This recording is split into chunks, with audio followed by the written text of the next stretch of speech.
So if you have a PDF or image that you can't select the text, for example, I can't drag and select any of this text since it's too blurry, or if it's an image on a YouTube video that you want to select and copy the text, all you need to do is extract the text using Microsoft Edge new visual AI tool. So Microsoft have made it easier for us to extract text. So what you gotta do now is just right click and go to visual search. So it will have a new overlay onto your screen. That means its AI is working on this screen, so you can't go anywhere else. And all you need to do if I want to extract this text is just to hover it.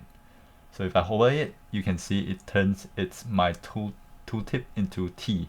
So it means it detects the text and you can just click on it and drag onto it. So as you can see, it detects a drag and just copy it and then just verify that. As you can see, it has extracted text and you can use it however you want. Or you can use the shortcut key Alternate Shift S and then it will have the same overlay, and then you can hover to all these different text and then just highlight it and then copy and then just paste it.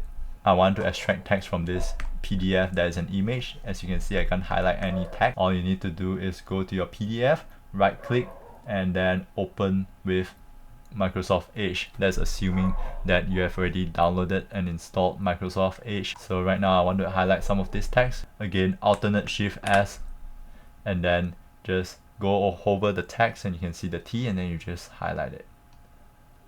As you can see, you just highlight it and then just copy, and then I'm just gonna paste it here. As you can see, the extracted text is fairly accurate. This is it. I'm JJ. If you want more practical AI videos, make sure to like, subscribe to this video, and I'll see you in the next video.